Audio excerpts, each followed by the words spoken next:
was born here at Taranan, Pasacao, Community School. From his parents, Miss Wilfrando Latosa and Severina Latosa. Last January 19, 1992. Her wife is PSSG Mabel Marsan Latosa. And his children are Elena and Lance.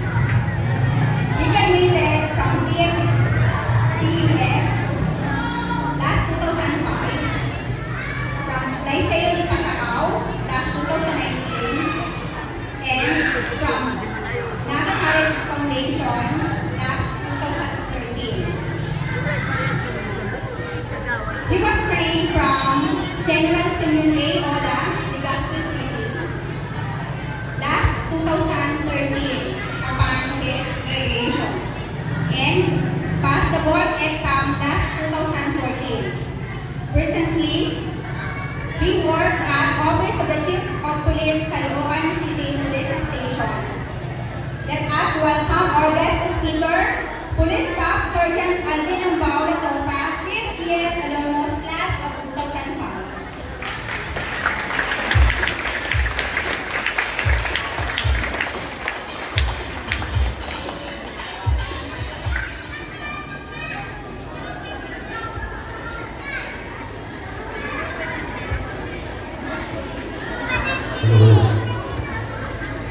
Salamat po ma'am sa magayon na pagpapabisti sa kuya. Di ba pwede na po? Pwede na po ito.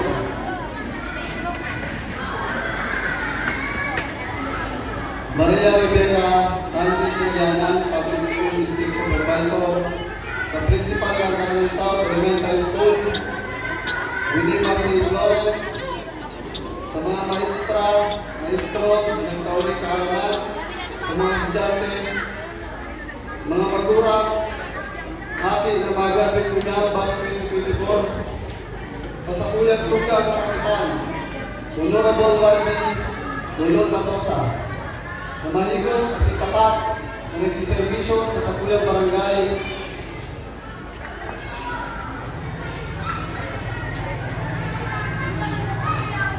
sa sakuyang mga magulang.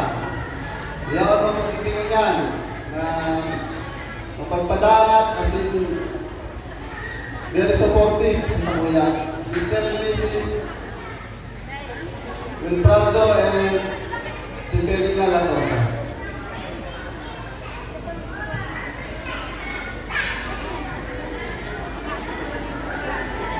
Sa mga bisita, mga taga-Taranan, Diyos maray na hapon po sa inyo kabos. Ako po nagpapasalamat sa faculty staff ng Carmen South Elementary School, especially kay Ma'am Sheila Pantino Reyes, na iyo ang nalipon sa kuya na ako kung pwede maging speaker sa salintong niya. Nag-admission ng batch 2024. Binigyan vision po na ini, bakulang po ini sa mga estudyante, kundi para man po ini sa mga magulang, kundi sa servisyo, para maka-eskwela sa itang mga ating. Nagdiruntuman ko pa po, yung sinasabi nga sa kuyang mga magulang, kung magtapos ka mo, dahil po yan ang may papamalan sa Indo, Pilbisa na mag-aral sa mahal na Diyos, kasi magkasin yung kultol. Kaya yan, para sa inyo yan. Ang isang kuya po mga magulang dahil na po sila pagtapos ng pagklase. Sabi po nga namin, tatay, elementary sana ang abot nila. Kaya sila po, nagpursige na kami makatapos ng pag-eskwela. Sa pulo po kami magturugan. Ako po ang pinakabunso. Dahil po sa sakripisyo as in pagpursige, may kaibang pagtitipin na sa kuyang mga magulang, kami po hirap ng Diyos, gabos na nakatapos ng pagklase. Ikaw po ako tulungan, nakatapos ng vocational course, nakasipmas. Ikaw man po ako tulungan ng 2 sindan, nakatapos sa Ateneo Binawi University. Ugaman po ang ugaman po sa Koleyo de Santa Isabel. Tulong po kami sa Naga College Foundation. Si Cap, saka si Sir Nestor, na nakatutugtugan po kami sa Ulan Elementary School. Ganun po kami magpaimay pagkarunto bago maglaog sa klase. Kaya mga ate, maging proud ka mo sa sayo mga magulang kasi pirmi magdamog sa indang pagkarunto. Pirmi magsunod sa mga magulang kamayo man po magulang na gusto mapakawag at sa indang mga ate. Sa mga magulang, suportahan na po ang satuyang mga ate sa salitang pangarap sa buhay. Sarap po sa challenge kapag paklase ang financial support po sa satuyang mga ate. Dahil po kita maraming pag-asa, lalo na po sa satuyang ate o sigido sa pag-aral. Ikaw nga rin po ako sa kaibahan sa trabaho yung tinitili.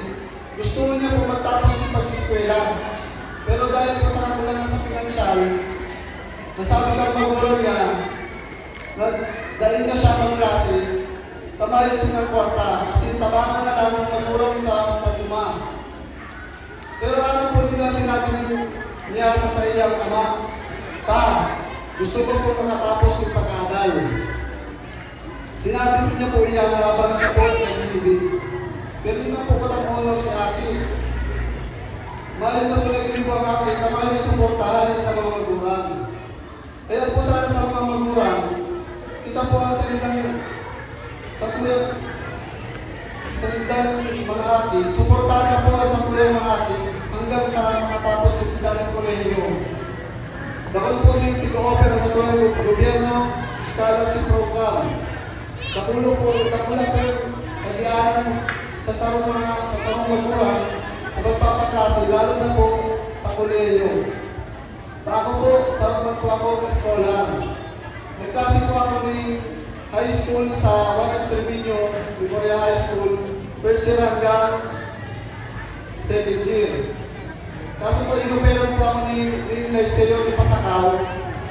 Nagturo po nga sa ulit information regarding sa scholarship, kaya inoper ka Naiseo ni Pasakaw, ni Sir Melvin ng Castillo. Tigran ko lang po ito, libre ko ang tuition fee. Takula po mga kanyaan sa sarang maturan na libre ang tuition. Bali, ano lang ang binabayaran ko na ito, miscellaneous na lang. Ang ako po nasa elementary pa sana, dahil man po ako matalino. Average pa lang po ang grades ko. Pero kung mas kumaliluyan ko sa klase, nasabi nga ni mama ko ito, hindi ako dahil pa ako nakabasa. Pinaklase ako sa Liceo di Pasakaw ng break. Pero di man po ako naglalaw sa klase.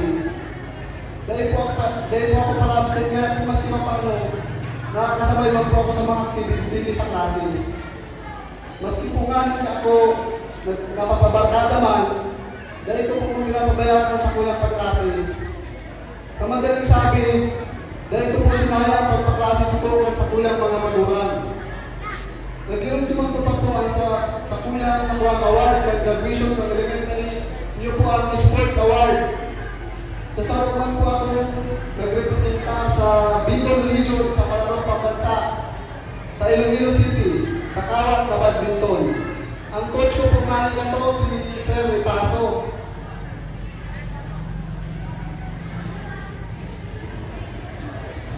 Buot ko nga po pinapasalamatan ng mga dati kong maestra and maestro tao sa kuya ni Kaalaman. Kung bago po sa inyo lang, ayaw po siguro ako yan. Kung ano po ako yan. Si Ma'am Ruin, si Ma'am Agawa, Ma'am Araceli de Ramos, Ma'am Lebron, Ma'am Lagrimas, Ma'am Gravito, Sir Edita and Ma'am Edita, Ma'am Repaso, Ma'am Partiles, Ma'am Castro, and Ma'am Virgin Luis, nasa kuya ko nina, yung tutor sa mga kampanahon. Kaya ako presidente pa, namamahal lang po ako ni Manok. Pero niya ako ng support ako sa kuya. Binibigyan mo yan ni tatay sa Pasakaw, matinilan ni Manok. Namamahal po ako ng candy, naalaga po ako itong Ngunit, nakula na po mga bagay na pag nagbilisya ka, ikaw ang mapabalo nun pag may klase ka. Dahil mo na iaasa na po sa sayong magulang. Mayroon pong problema sa sakuya, mga magulang. Kung kita po, parating dalang ng batuya, parating dalang sila, mayroon po yung problema. Basta kung mayroon po kitang nilalamangan, mayroon po kitang tinatapakan na tao, saka legal po ang hininibutan, mayroon po marawag naman. Pag-abot ka lang mo, pag-abot ng panahon, kamuha po ang mga benefits kaya. Sa pag-abot ko po sa college, nagduwa-duwa po ako ni Kupalo ng kurso.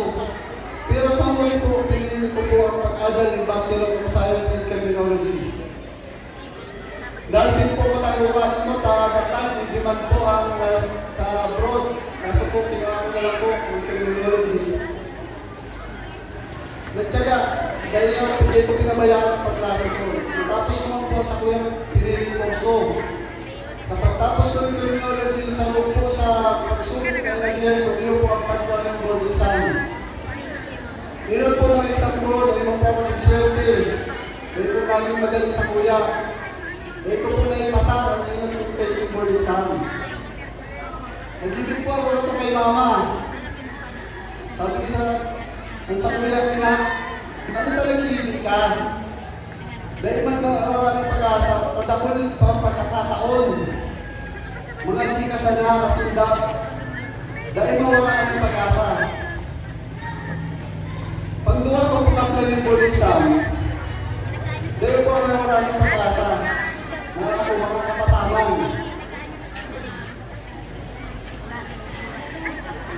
Dahil nasuportahan sa kuya mga pukan, dinakalang ko yung reviewer sa Manila. Inalok ako dito sa Bisita. Ano pa po nga naman ito, may lakad sa Calabanga, sa Lingkuli. Nagamit ko ng guidance kay Lord na ako po sa aking pupasahan. Nag-self-review lang po ako ito. 80% basa-basa, 20% tartangan. Hindi mo magagawa ng pressure sa sarili mo, nakakasakit naman kung may pressure mo sa sarili mo, baka mas lalo ka na yung makapasa. At dahil nasuporta ka sa kuya mga kultural, hirap din nyo sa nakakapasa ko sa pag-iwa ko pagkakataon. Hindi ko alam kung kasubuot mag-apply. Sabi mo, kumani kayo sa Biblia, when the time is right, the Lord will make it happen. Dapat pa ako magsubok ng nagyan bago po ako nagalaog sa Philippine National Police. Alam kang pag-apply. Yun na naman po, yun na-apply ko. Dahil na naman ako nakalaog o takang Bicol. Pero dahil po ako nawalan ng pag-asa. Dahil po ako pangalawa ako pag-apply. Nakalaog na po ako. Ito po ang totally NCRPO. Dahil po talaga siguro ako, dahil po talaga ako pwede, siguro dahil ako hindi susunod sa Bicol, kaya siguro sa NCRPO talaga po ako. Ngunyan po, saron na po akong ganap na polis, huli sa sakuyang pagporsige, pagpangaji, pagtubod sa sakuyang mga magulang. Dahil ko po nga yung hunaon, na maabot ang panahon, ako man po sa magiging guest speaker sa araw kanyang okasyon na graduation ceremony ng batch 2024. Sa temang Kabataan Pilipino para sa matatag na kinabukasan ng bagong Pilipinas. Sa mga graduates, kamu po ang susunod na magiging profesional, araw kang polis, teacher, doktor, and nurse. Magkaiba po kita ng kusubot asin magpursigi sa pag-adal. Kung kita dakol ng kaaraman, mga katabang ini para kita magkaigwa ng matatag at progresibong kinabukasan. Ang mga talento nindo, magagamit nindo yan para magkaigwa ng sarong bagong Pilipinas. Sa liwat po, congratulations, Batch 2024, and Diyos maray na hapon po sa Saindo Gabos.